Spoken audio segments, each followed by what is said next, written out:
Go. Alright, we are the Dream Team, and today we'll be exploring the ongoing issues of gender disparities in organized sports, focusing on biological, cultural, and institutional factors that shape these inequalities.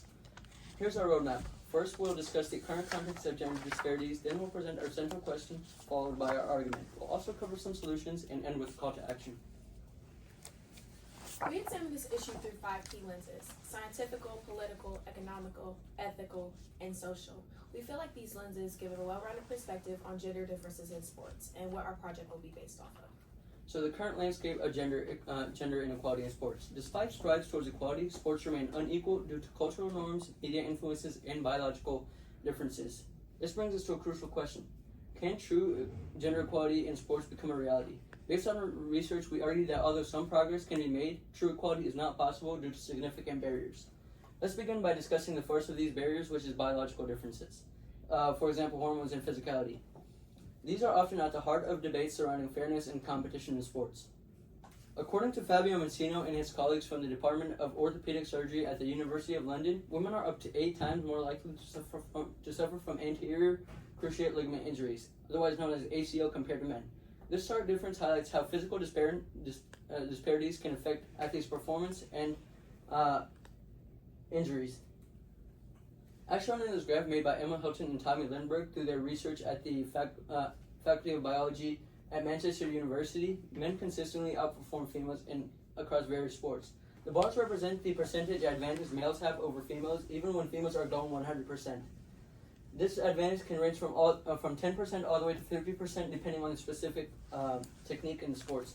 This can create challenges in maintaining fairness in competition. So why does this advantage gap exist? One main reason is hormones, specifically testosterone, which is measured in nanomoles per liter. As shown in this graph made by David Handelsman from the Department of Andrology at Concord Hospital in Sydney, after puberty, although females' testosterone increases, it remains under 2 nanomoles per liter on average. So while males, on the other hand, can increase by up to 20 folds, going from 0.3 nanomoles up to 7 and even higher. This causes males to have higher levels of muscle growth and recovery speed, further contributing to the significant performance gap. So now let's take a look at how this affects key variables like muscle mass, muscle strength, and oxygen consumption.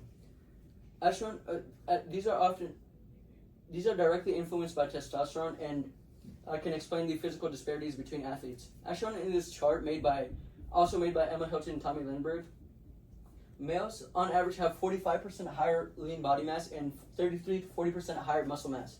They can also have on average 57% higher grip strength and 50% higher VO2 max, which is the amount of oxygen your body can take during high intense exercises. This can affect performance, injury risks, and endurance, which can lead highlighting physical limits that training alone can't overcome. Now that we've seen how biological differences affect athletes' performance, we see why male and females compete at different levels. But biology isn't the whole story. Let's look at social factors like cultural expectations and media portrayals that have affected athletes not only on but off the field. According to Tucker's Research Center on Females in Sports in the University of Minnesota, around only 5% of sports media coverages in the U.S. focuses on females. This lack of exposure reframes old stereotypes that have contributed to the wage gap between male and females. Limited amount of media coverage can also affect overall earnings and its projectability. Men's sports are often seen as more entertaining, thus earning higher pay. As shown in this chart made by Adelphi University in New York through Forbes data, the top earning female athlete Naomi Osaka made less money than any of the top males. What's more shocking is she made less money than the 5th place male athlete from a decade ago. Even exceptional athletes like Simone Biles have faced this harsh reality, that they must overexcel or defeat male counterparts to get the same exposure. These outdated norms continue to shape people's lives. We see this in today's society with youth sports, where we still use these outdated norms, and with girls, where they face societal pressure to prioritize academics over athletics. While culture and social media shapes the views of people, there is another aspect. Let's get into our final point, discussing government and organizations' impact on athletes and the disparities caused. We know that the disparities caused lead to funding and leadership. Let's examine how these policies affect the gender equality. Title IX was a historic step in banning sex-based discrimination, whether in public areas or places of sports organizations. It stated no person in the United States shall be discriminated against, no matter the gender of any education or program activity. However, its implementation has been slow, and we haven't seen much growth in the past years.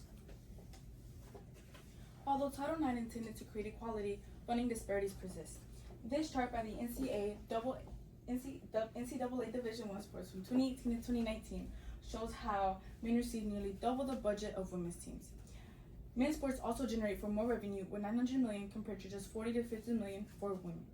These figures highlight the ongoing financial inequality despite legal process. One example is East Carolina University, in which the men and women's swimming and tennis teams were cut to save money, but reinstated only the women's teams due to Title IX risks. This further shows how women's teams often depend on legal protection while men programs remain prioritized. According to the International Olympic Committee, only 41% of their members are female, showing that most of them are men, and that this lack of diversity shows that women's needs are not met as much as men's. By increasing inclusivity in leadership roles, we can influence progress, although it still remains slow. These arguments show that deep-rooted barriers remain in sports equality. Let's take a look at how we can tackle these barriers. Our first barrier, which is the difference in physicality between males and females. Although we can't address this directly, we recommend the gender-adjusted competition model, which is the idea of mixed gender teams in non-contact sports. Take the mixed gender relay team in track as an example. They can show the strengths of all athletes and make events even more exciting.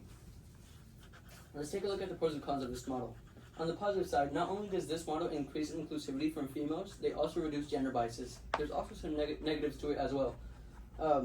It can be hard to enforce fair competition standards, and many people might find it hard to adapt to these models due to traditional cultural foundations. Second is boosting media coverage. It promotes gender equality, which removes biases and inspires more women to participate. Let's look at the pros and cons. The pros are women gain more visibility, have the chance to break stereotypes, and get the chance to become someone's role model, increasing participation rates. However, there are some cons. Like fewer ads, since they get less views. Second is companies hesitate to change as they have built their success catering to their audience. Lastly is this process takes time. We can create equal environments in sports by improving and promoting gender equality in leadership roles. Here are some pros. Promoting women in leadership can lead to better decision making. This diversity can help support policies that aid in gender equality. This can also inspire younger women who wish to pursue careers in sports. Moving on to the cons.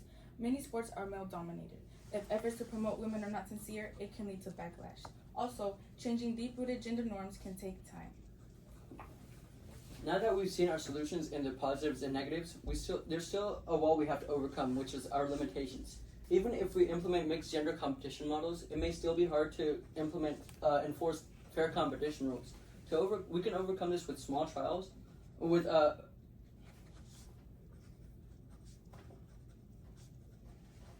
can overcome this by creating simple guidelines for all athletes and testing them out in smaller sports leagues. There can also be some resistance to change from a traditional sports culture audience. We can overcome this with small trials to show the benefits, such as the results from the testing we did in the smaller sports leagues. Media reforms can also be expensive. To help with this, we could share costs with sponsors or use cheaper options such as social media campaigns. There can also be challenges with leadership programs because if they can't lead to real change, they might feel fake and they might fail. To avoid this, we could pair new female leaders with experienced mentors to help them give advice and help them succeed. Now, these ideas don't fix everything. They are just practical steps to make our solutions create more progress and have long-lasting effects. In conclusion, to reduce gender differences in sports, all athletes should have equal opportunities and support, whether it's through fair media coverage, fair funding, and breaking stereotypes in sports organizations and places of academic relation. By doing this, we can make sports a fair place and environment for everyone. Thank you for listening. Do you have any questions? And these are our citations.